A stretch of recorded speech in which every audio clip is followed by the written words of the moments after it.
I'm only asking for leftover food. Jae-won startled when he heard the voice outside the door. He glanced toward it, then hurried over and opened it halfway to look outside. A young black woman stood on the narrow covered porch, holding a little girl against her chest. She was 24 years old, but exhaustion had carved something older into her face. Her hijab had come loose on one side, water-dark from the rain. The child, no more than 5, had her head pressed deep into the woman's shoulder, her small face turned toward her mother's neck, weak with hunger. Seoul's rain came down behind them in grey walls, hitting the pavement so hard it bounced back up like smoke.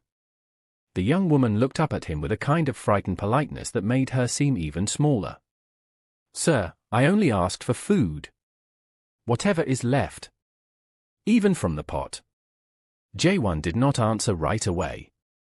She hurried on, as if afraid silence meant no. "Not money. Just something she can eat. If you don't have much, anything is okay. It's for my daughter. She hasn't eaten since this morning."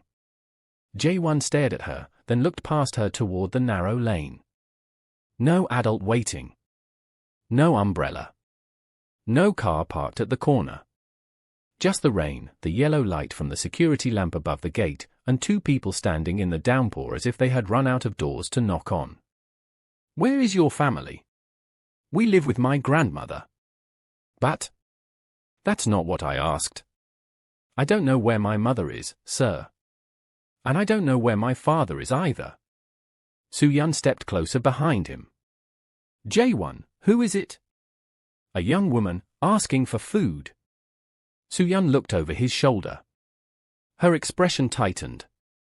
Not with cruelty exactly, but with the guarded impatience of a woman who had seen too many unwanted surprises at her door in this neighborhood, and wanted this one handled quickly. Jae-won turned back to the woman. "What is your name?" "Amora." "And her name is Lena." "Amora, why are you here?" "I saw that your lights were still on. So I came and knocked." "That doesn't explain why you're at my door." "I knocked other places first. The house at the end of the lane. Nobody came." "The Blue Gate house." A woman looked through the curtain. Then the light went off. "A man near the corner told me not to stand on his steps. I saw your lights, so I thought maybe." She stopped, embarrassed by the size of her own hope. "Maybe you had something left from dinner." Jae-won felt the old caution rise in him. He had money, and money attracted stories. Some were true. Many were polished for effect. A man in his position learned to see danger where other people saw need. He had been lied to by people who knew how to make their voices tremble. He had watched kindness become leverage. "Amora, you can't go door to door at night in the rain asking strangers for things. It isn't safe." "I know." "Then you need to go home." "I can't. I'm lost." "Then you need to find an adult." "I tried. There's no other way." Soo-yeon let out a quiet breath. "Jae-won, this is exactly why the building committee put that notice up." Amora looked at her. Soo-yeon pointed past the porch toward the small metal plate mounted near the front gate under the security camera. Its characters were clear even in the rain light. No soliciting. No loitering. No trespassing. Private residence. Violators will be reported. Soo-yeon's voice stayed smooth, but there was steel beneath it. That notice is there for a reason. We don't allow people to come to this house asking for food or money, especially not at this hour. Amora looked at the sign, then back at Soo-yeon. "I'm sorry. I didn't know the word on the sign. It means you shouldn't be standing here." Jae-won heard the sentence land. Amora did not cry. She simply adjusted Lena on her hip and nodded the way a person does when they are being corrected by someone with authority. "Yes." Jae-won should have closed the door then. Soo-yeon expected it. The rules expected it. The whole ordered neighborhood expected it. Instead, he asked, "Why aren't you with your grandmother?" Amora's eyes lifted. "She's at the hospital." "Which hospital?" Yonsei Severance. The cardiac ward. How did she get there? My neighbor Mrs. Park was upstairs with her husband. Halmoni got sick in the kitchen. I wasn't home yet. I was late from my evening shift at the market because the subway stalled.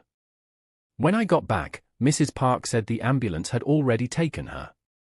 Amora spoke faster now, with the urgency of someone trying to make adults understand before they grew tired of listening. She wrote it down for me before they took her. She told me to wait for her nephew to drive us there, but Lena was crying for food. And I thought I could find the hospital myself. I had the paper. I followed the subway map. But I don't know this part of Mapo GU. Then I got lost. J1's face shifted. You have the paper? Amora nodded. With one hand, still holding Lena with the other arm, she reached into the pocket of her soaked jacket and pulled out a folded piece of notebook paper. The paper had gone soft at the creases, the ink blurred from the rain, but still readable. She held it out to him. Soo-yeon said, J1, don't take anything from her. But J1 had already taken it. He unfolded the paper under the porch light. The handwriting was uneven but legible, written in blue ink with hurried pressure marks where the pen had dug into the page. Yonsei Severance Hospital. Emergency Department. Cardiac Unit. 50 to 1 Yonsei, Sia Demon GU, Seoul. Patient, Dabina Amamensa.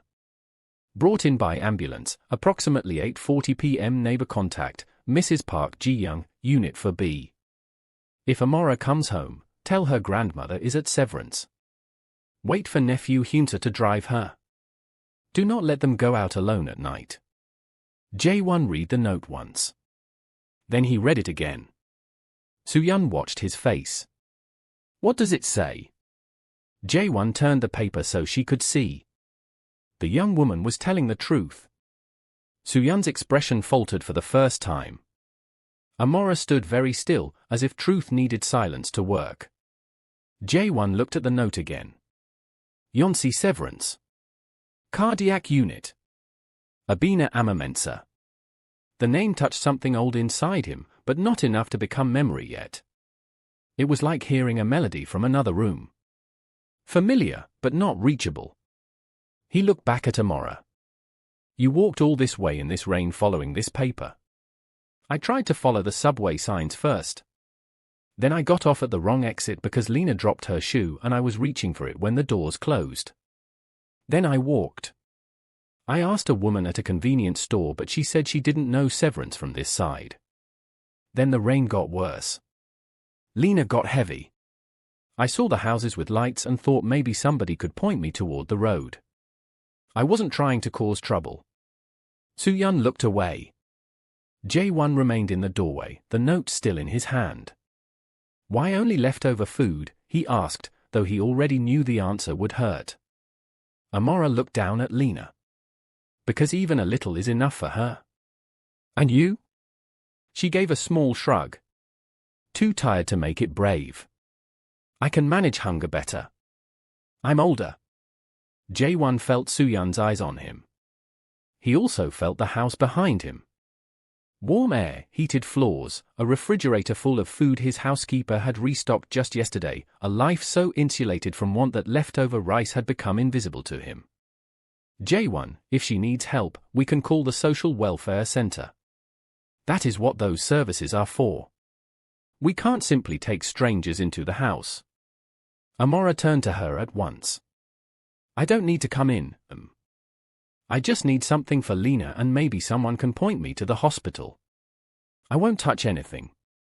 J1 folded the paper and held it in his hand. Soo-yeon, there is food in the kitchen. Soo-yeon's lips parted, but she said nothing. He turned to Amora. Come inside. Amora did not move. I promise, I can wait out here. Lena just needs. I heard you, J1 said. She'll have something to eat. You will too. I don't have money. I didn't ask for money. Are you calling someone to take us away? No. J1 looked at the sign near the gate, then at the paper in his hand, then at the young woman who had apologized for being hungry. Soo-yeon stared at him. Jae-won. He did not turn around. She's coming in. Amora stepped over the threshold. Careful not to brush against the wall. Careful not to track water across the polished floor. Careful in the way people become when they have learned that strangers can change their minds over very small things. The entrance light fell across her face. Up close, Jae-won saw how tired she truly was. Not just worn down by tonight. Worn down by longer than tonight. Lena rested against her, her eyes half open, her small fingers gripping Amora's collar. Jae-won closed the door behind them. For a moment, the four of them stood in the bright entrance hall. The CEO, his wife, the lost young woman, and the little girl whose hunger had carried them all to this moment. Soo-yeon looked at the paper again in Jae-won's hand. You're really going to drive them to severance? Jae-won answered without hesitation. Yes. Amora looked up. You know where it is. I do. Will they let me see my grandmother? Jae-won glanced once more at the name on the note. Abina Amamensa. That faint bell inside him rang again, a little clearer this time, but still not enough. If she's there, we'll find her. Amora's eye softened with the first fragile sign of relief. Jae-won led them toward the kitchen. You can sit down. Amora looked at Soo-yeon first. Soo-yeon was still standing in the entrance, arms folded, her expression having softened a little after reading the note, but not enough to be welcoming. She was a woman who believed in order, in systems that kept life from becoming messy. A drenched young woman and a hungry 5-year-old in her kitchen did not fit any system she trusted. It's all right, Jae-won added. That stool there. Amora climbed onto the edge of the stool with effort, settling Lena across her lap. She did not let the child's wet shoes touch the cabinet beneath the counter. Jae-won saw that and pretended not to. There were forms of dignity that became smaller when pointed out. He lit the stove and put a pot of leftover doenjang jjigae on low heat. The simple act felt strange in his hands. Soo-yeon moved closer, lowering her voice. Jae-won, you need to call severance before you do anything else. I will. Let her eat first. She gave you a note. That doesn't mean we know the full story. No. But it means we know enough not to send her back out in that rain. Soo-yeon's mouth tightened. She did not argue, perhaps because she knew that sentence left her little room. Instead, she opened a cabinet and took down a clean bowl with a brisk impatience, as if usefulness might protect her from feeling anything. Jae-won ladled the warm stew and set it on the counter beside a bowl of rice. Careful, it's hot. Amora touched the side of the bowl first, testing it the way an adult does, not a child. Then she lifted a spoonful toward Lena's mouth. The little girl ate slowly, both hands reaching forward. A little color seemed to return to her face. Jae-won watched in silence. After a few spoonfuls, Amora tried to set the bowl aside. She can have more, Jae-won said. She had some. It's enough. There's more in the pot. Amora looked at him as if she was not sure whether he was telling the truth or testing her. Then, my grandmother says don't take more than you need. And what do you need? For her to stop being hungry. And you? I already told you. Soo-yeon looked away then, put more rice in a second bowl. He added kimchi, a piece of galkai jorim from the refrigerator, and a small dish of kongnamul. He set it in front of Amora. That's too much, she said. It's food. I didn't ask for a full meal. You asked for leftovers. This is what was left. I don't know if my grandmother can pay you. Jae-won stopped with his hand on the pot handle. Nobody is asking your grandmother to pay for a bowl of rice, he said. Amora lowered her eyes. She doesn't like owing. That makes two of us. What happened after you got home from your shift? He asked, keeping his voice even. Amora adjusted Lena against her chest. Mrs. Park was in our unit. She had her coat on and she was holding my grandmother's phone. I thought Halmoni was at the evening market, but Mrs. Park said she collapsed in the kitchen. She said the ambulance took her. Did Mrs. Park stay with you? She tried, but she had to go back upstairs because her husband can't be alone for long. She wrote the paper and said Hyunsa from down the road would drive us when he finished work. But Lena kept asking for Halmoni. And I thought, if my grandmother woke up and we weren't there, she'd be frightened. So I left before he came. I thought I could follow the paper. You followed a paper through Seoul at night in this rain with a 5-year-old. I took the subway first. I had a transit card with some balance left. The driver on the platform told me which line. But I got off wrong because of Lena's shoe. Then the rain came heavier. Then I walked. Soo-yeon murmured something under her breath. Amora glanced at her, unsure whether she had done something wrong. Jae-won said, "You didn't do anything wrong. You were trying to get to your grandmother." He stepped a few feet away and called Severance Hospital. He stayed where Amora could see him. He did not want her thinking he had gone to summon someone who would take her away. The hospital operator transferred him twice. His name made the third person answer faster. That bothered him more than it should have. "This is Park Jae-won. I'm calling about a patient named Abina Amamensa. Brought in by ambulance around 8:40 this evening. I have her granddaughter Amora with me." The nurse on the line paused. "You have Amora?"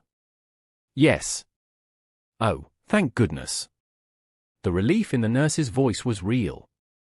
"We've had the emergency contact trying to reach her since 9. The neighbor called twice. The young woman never arrived with the person who was supposed to bring her." "Is Mrs. Mensah there?" "She is. She's in emergency cardiac evaluation. I can't give details over the phone unless you're family." "I understand. I'm bringing the family now." "Please do." "And Mr. Park," the nurse's voice softened. "Tell Amora her grandmother has been asking for her every time she's awake enough to speak." Jae-won closed his eyes. "I'll tell her." He hung up and turned back. Amora had set her spoon down. Her face had gone still in that terrible way people's faces do when they are bracing for bad news before anyone gives it. "She's there, your grandmother is at Severance." Amora's hands tightened around Lena. "Is she angry?" The question struck him harder than "is she alive" would have. "No, the nurse said she's been asking for you." Amora's chin trembled once, but she swallowed it down. "She woke up." "Some. Can we go now?" She slid off the stool at once, nearly losing her balance because Lena was heavy in her arms. Jae-won reached out instinctively, then stopped before touching her. "I'll carry her if you want." Amora held Lena closer. "All right. You carry her." Soo-yeon stood by the counter watching them. Her face was no longer hard, but it was troubled. "Jae-won, let me come with you." He looked at her, surprised. She tied the belt of her coat tighter, then shook her head slightly at herself. "Not like this. Give me 5 minutes to change." Amora looked between them. "You don't have to go, Soo-yeon's eyes met hers. For the first time that night, she seemed to really see the young woman rather than the situation. "I know I don't, that's why I should." In the underground garage, Jae-won opened the rear door of the black SUV and turned on the interior lights. Soo-yeon came out with a proper coat and her hair pulled back. Amora followed, Lena tucked under a blanket Soo-yeon must have taken from the hall closet without saying so. Jae-won helped Amora into the back seat but did not touch her unless she moved toward him. Soo-yeon buckled herself in beside them, leaving space but offering presence without pressure. As Jae-won backed out, the headlight swept across the notice near the gate. He drove through it and onto the wet street. Behind him, Amora whispered to Lena in a language he didn't recognize, rhythmic, a word that weren't meant to be understood by anyone else. The hospital was 20 minutes away. Jae-won knew the route because his company supplied medical equipment to Severance twice a month. He had read its procurement contracts, toured its executive floors, shaken hands with its board. Tonight, for the first time, he was driving there through the eyes of a young woman who had tried to find it with a rain-blurred piece of paper and a hungry child in her arms. That made the road feel much longer. The streets of Seoul at that hour were stripped down. Han River bridges glowing in the distance. Convenience stores lit up like lonely islands. The rain pressing everything else into darkness. In the back seat, Amora sat close to the door, Lena resting against her chest under the blanket. Soo-yeon stayed beside them, her posture angled toward Amora, checking without asking whether anyone needed more space. "You okay back there?" Jae-won asked. "Yes, sir." After a moment, Amora spoke again. "How long until we get there?" "About 15 minutes. We're already close." Amora nodded, absorbing that. Soo-yeon glanced at her. "Do you know what unit your grandmother is in?"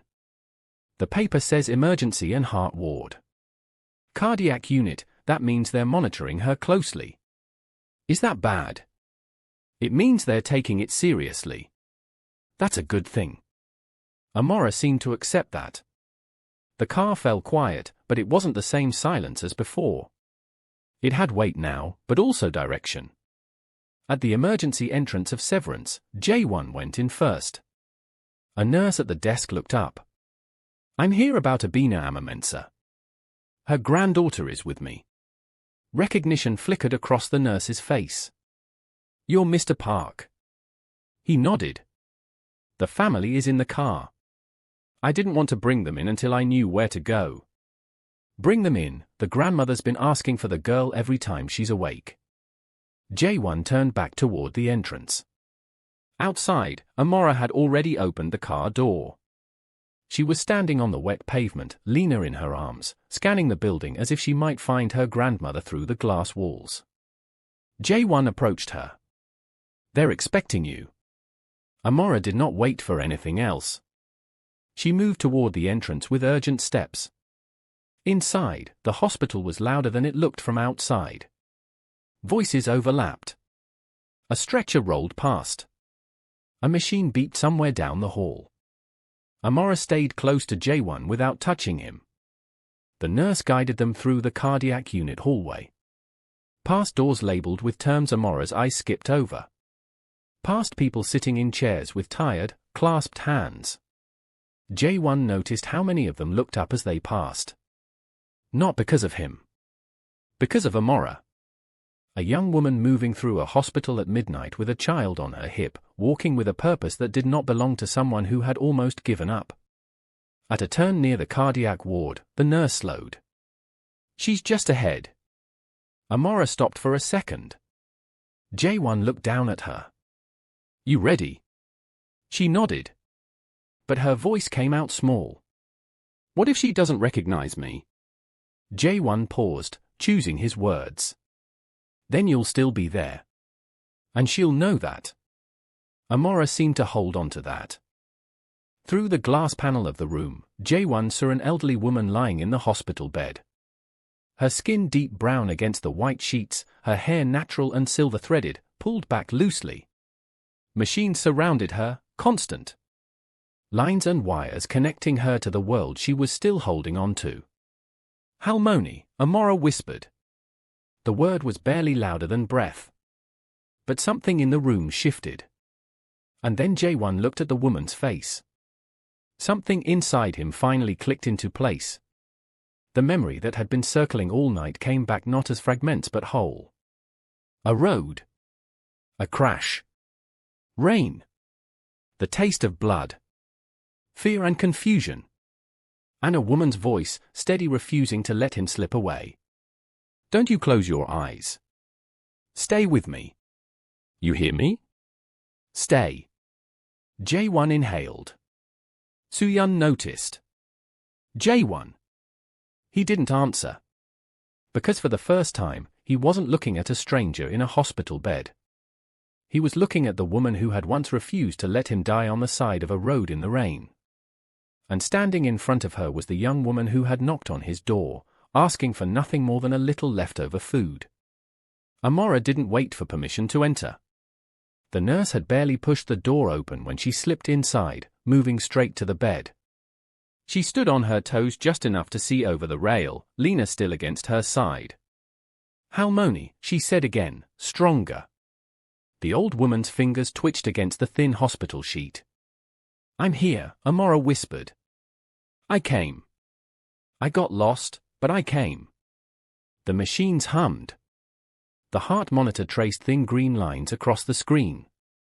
The room smelled of antiseptic and something older. Something like long nights and quiet battles. "Halmoni," Amora said again, coaxing. "You told me not to be late." The old woman's eyelids fluttered.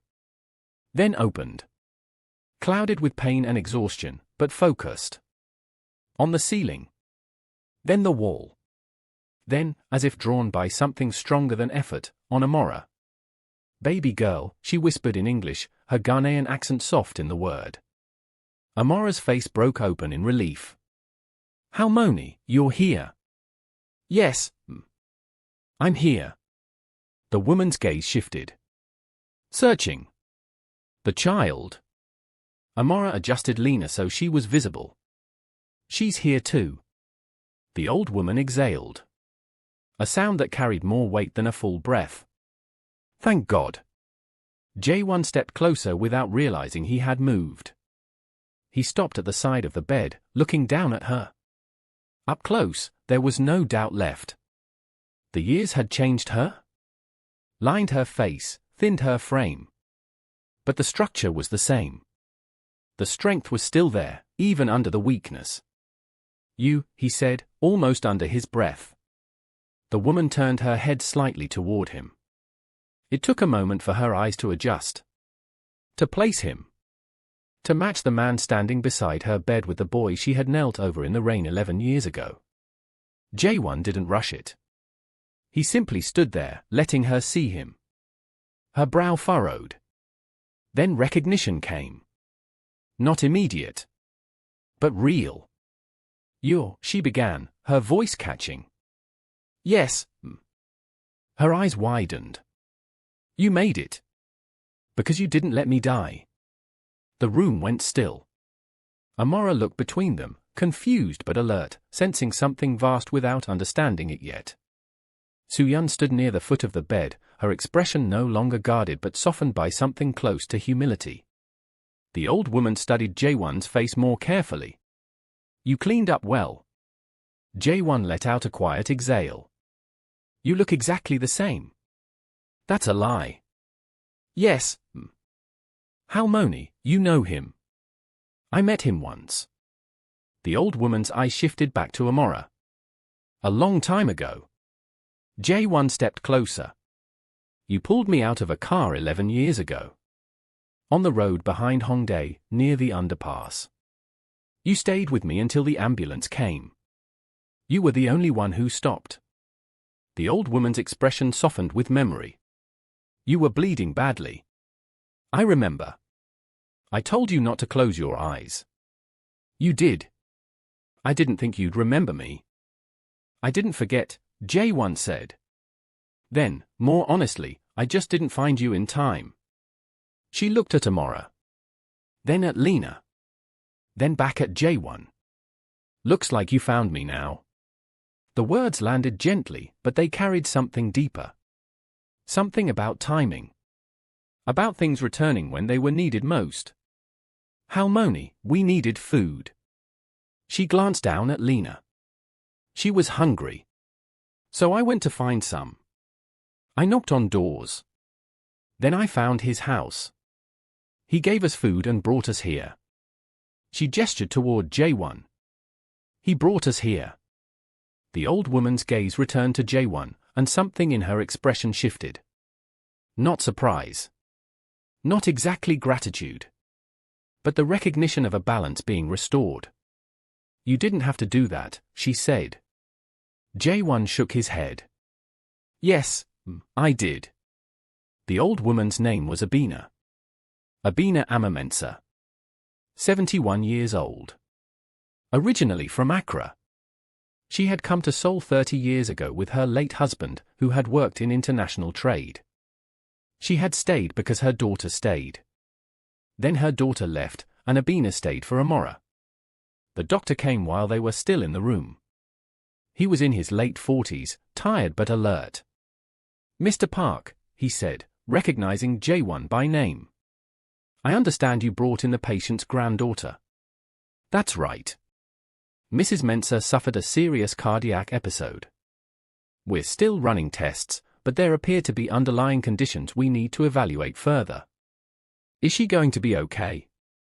Amora asked. The doctor crouched slightly so he was closer to her level. "We're doing everything we can. She's strong." "That helps." Amora nodded, holding the word strong as if it were something solid she could carry. The doctor stood again. "We'll need to move her to a monitored unit. There will be additional tests, possibly a procedure, depending on what we find." He paused. "Does she have coverage?" He hesitated just enough that Jaewon understood what the pause meant. "There are some gaps in her file." Jaewon looked at Amora. She sat still, her hands wrapped around Lena, her eyes on the closed glass of her grandmother's room. She didn't understand billing codes. She didn't understand authorization delays. She only understood waiting. And Jaewon suddenly understood that waiting in a place like this could be the difference between everything and nothing.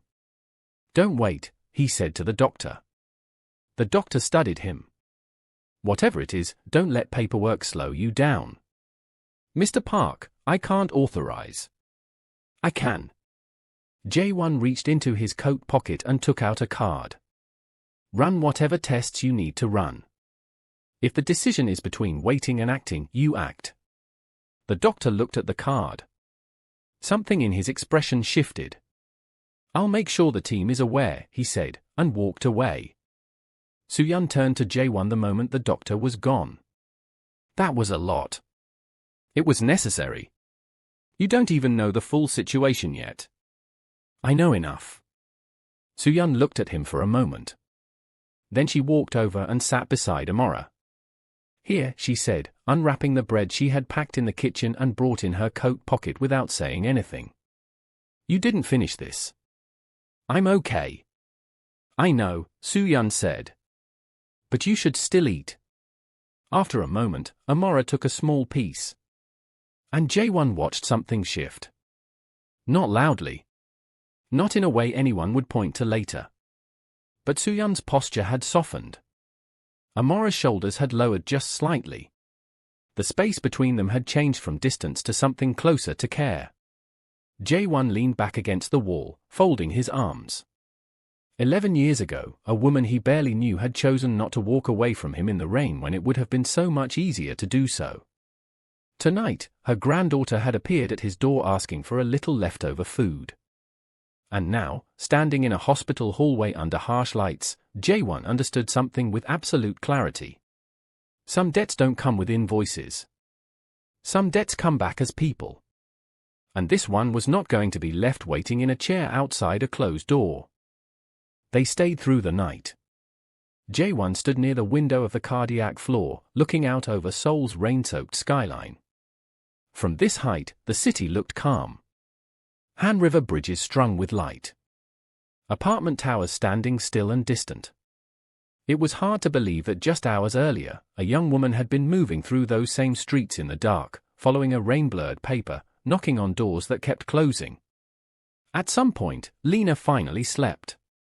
Amora sat in the chair beside the bed, one hand loosely around her grandmother's, her head dipped forward toward rest without fully arriving there. Soo-yeon remained beside her. Every now and then, she adjusted the blanket around the child without waking anyone. Abina's eyes opened in the deep quiet of the early hours. She looked at Jaewon, standing near the window. "You're thinking too loud," she said. Jaewon moved closer. "I didn't realize I was making noise." "You're not. But I can hear it anyway." Soo-yeon stood. "I'll step out for a moment." She slipped through the door. Jaewon sat in the chair beside the bed. "You found your way back," Abina said finally. Jaewon shook his head. "She did." He glanced at Amora. "I almost didn't open the door." "But you did." "I did." What changed your mind? Jae-won didn't answer immediately. He thought about the knock. The voice. The way Amara had said even a little is enough. The way she had apologized for asking. The way she had not left even when she had every reason to.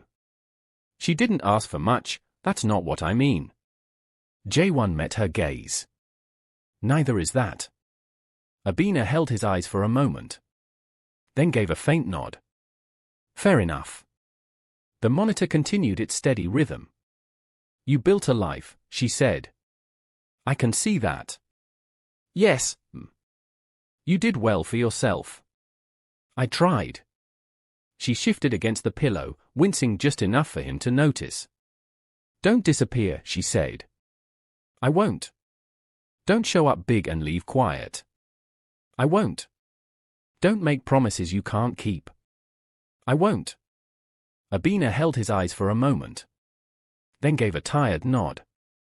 All right. They prepared Abina for the procedure at first light. The team moved with efficiency. Amara stayed close to the bed, her hand wrapped around her grandmother's fingers as long as she was allowed.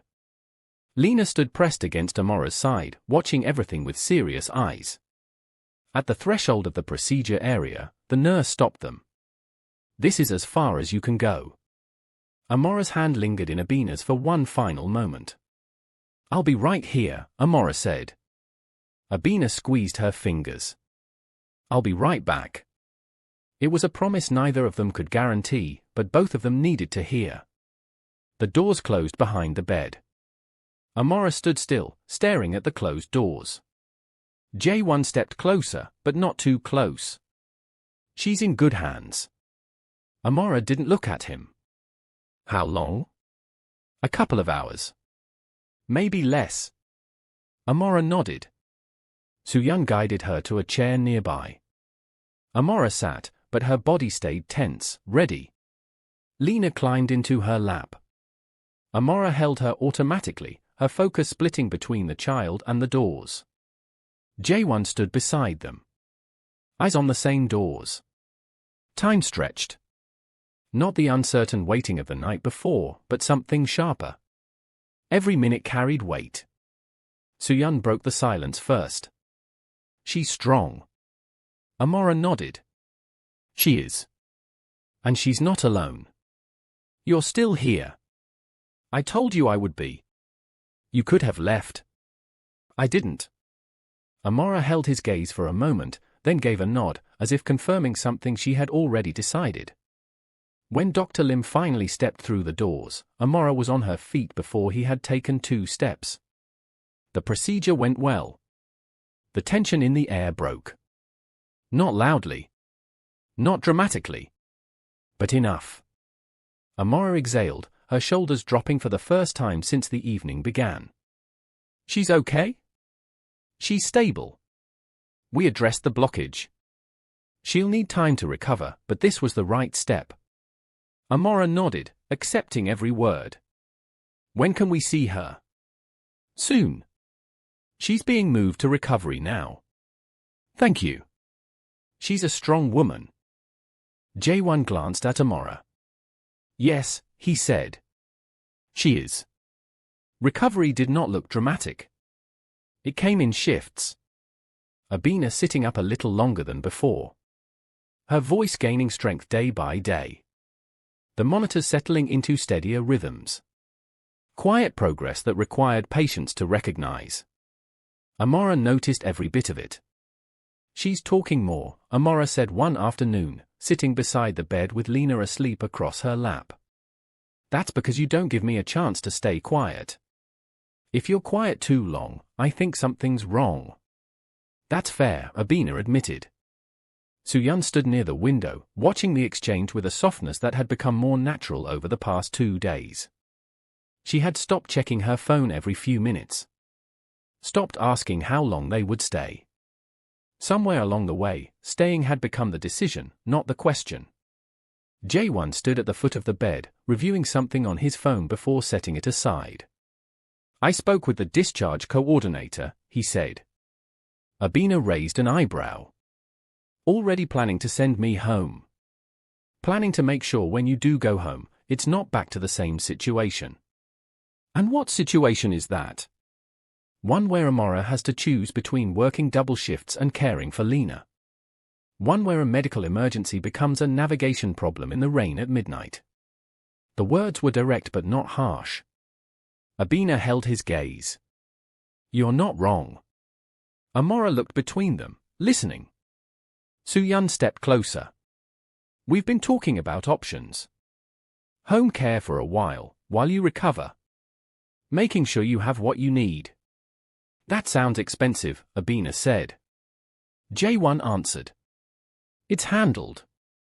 Abina shook her head. You keep saying that like it's simple. For me, it is.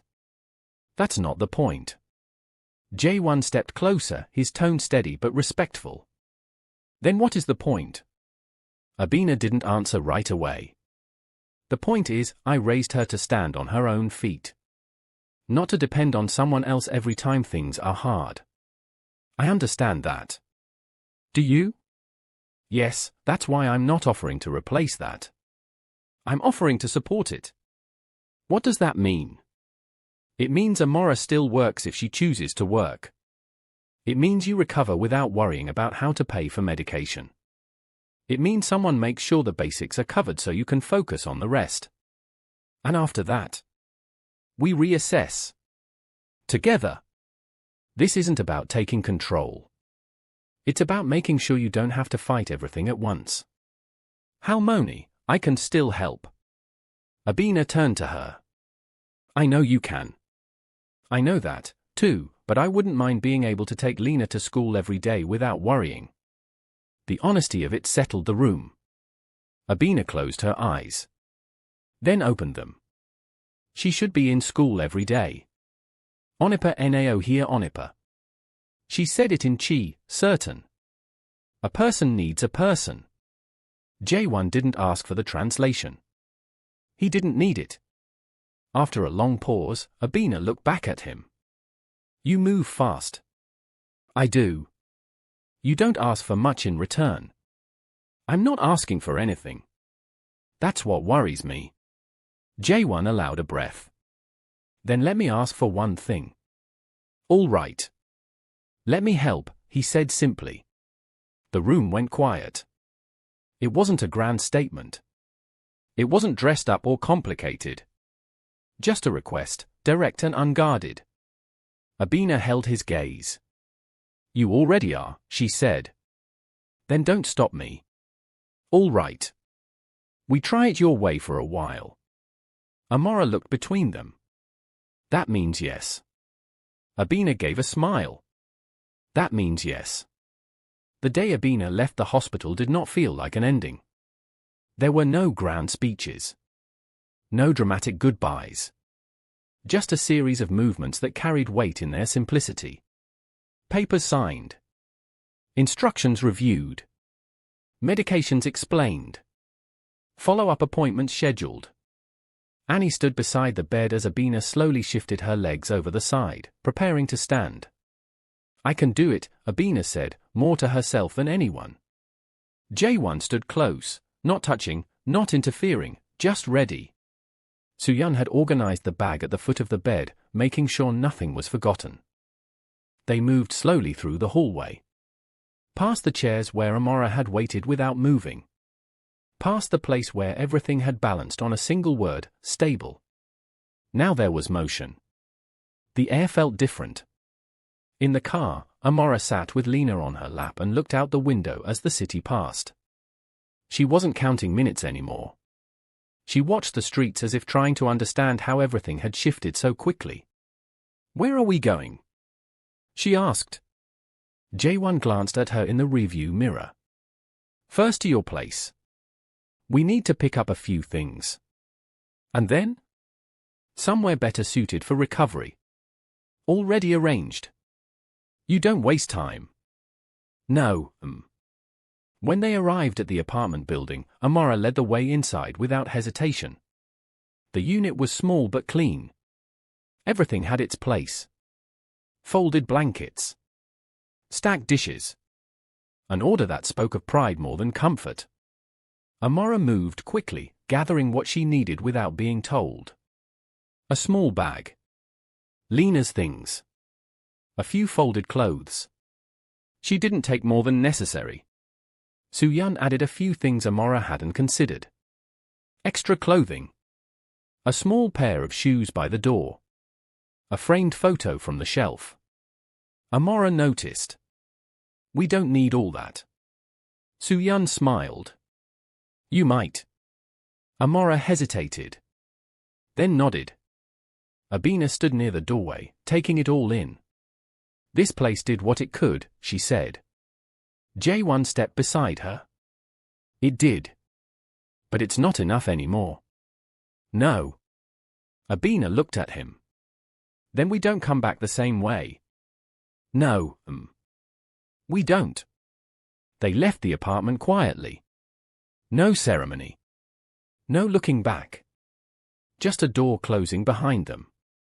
Not as an ending, but as a step forward.